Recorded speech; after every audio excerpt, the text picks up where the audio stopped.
Udah. Kecilkan suara.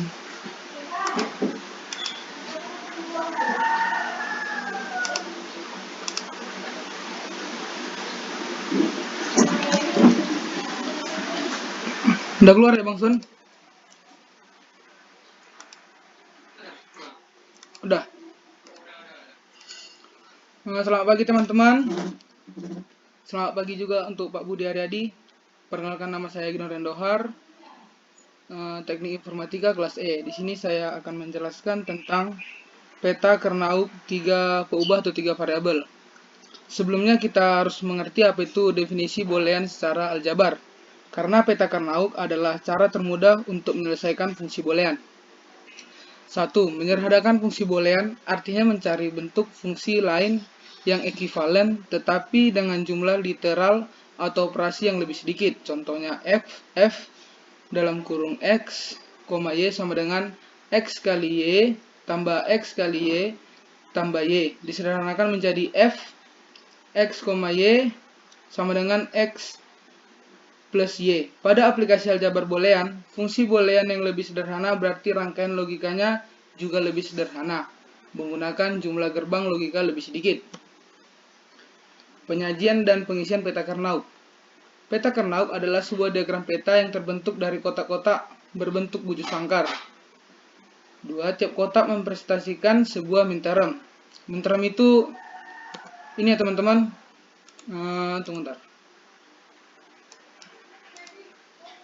Nih, minterm itu ini yang ini. Dalamannya ini semuanya. Kotaknya yang dibilang tadi itu ini. Terus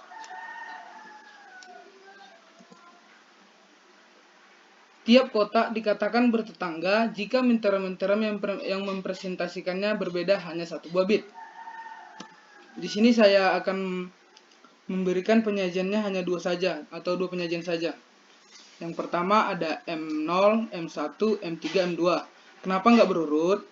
Karena yang ini tadi, setiap kotak ini ada syaratnya jika ingin bertetangga harus berbeda satu buah bit. Nanti kita bahas nih di penyajian yang kedua ini. M0, M1, M3, dan M2. Terus ada M4, M5. Nah, di sini nggak M6 lagi kan, melainkan M7, M7 dan M6. Nah, yang pertama itu contohnya gini ya teman-teman.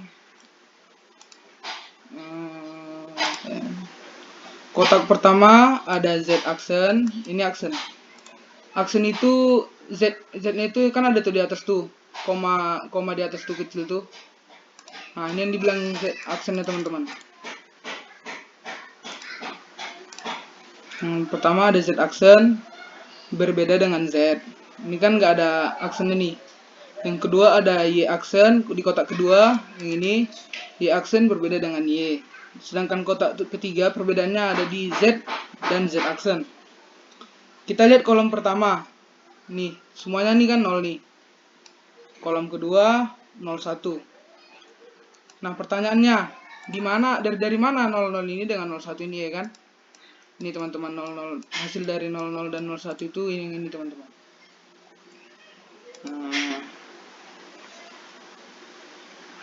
diingat ya teman-teman, 00 itu artinya Y kita ini bernilai 0. Z kita ini juga bernilai dengan 0. Ya kan? Atau bukan Y dengan Z aja contohnya.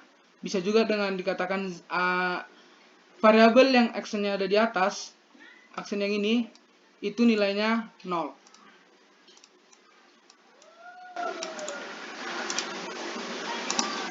Kita tengok yang ini kan ada 01 nih. Y aksen dengan Z. Z ini bernilai 1 karena nggak ada aksennya. Nah, ini kan udah terurut bagus-bagus nih teman-teman. 00 dengan 01. Ini perbedaannya hanya 1 bit. Makanya dia di sini dibuat M0, M1, M3 dulu, baru M2. Karena ini terurut teman-teman. Nih. 00 dengan 0 pertama kan 0 sama dengan 0. 0 bedanya dengan 1 itu hanya 1 bit, teman-teman. 0 dengan 1. Nah, pertanyaannya coba kita ubah jika ini terurut M0, M1, M2, M3. Berarti kan 0, 0 dengan 1, 1. Karena ini M3, teman-teman. M2. Kan? Diubah jadi seperti ini, teman-teman. Tunggu bentar ya. Kalau misalnya 00 ini diubah begitu, dia perbedaannya bukan 1 bit, melainkan 2. 0 dengan 1 itu sudah berbeda, 1 dengan 0 itu sudah berbeda. Makanya dia tidak terurut. Makanya M1 dulu, M1, M3 baru M2. Karena dia terurut, teman-teman. Karena kan fungsi yang pertama, fungsi yang ketiga udah kita lihat nih. Tiap kotak dikatakan bertetangga jika minteran-minteran yang mempresentasikannya berbeda hanya 1 buah bit. Gitu deh, teman-teman. Nah, mungkin cuma ini saja yang bisa saya sampaikan tentang penyajian peta Karnaugh 3 peubah atau 3 variabel. Jika ada salah pengerjaan atau salah kata, tolong dimaafkan. Mungkin hanya ini dari saya. Sekian dan terima kasih.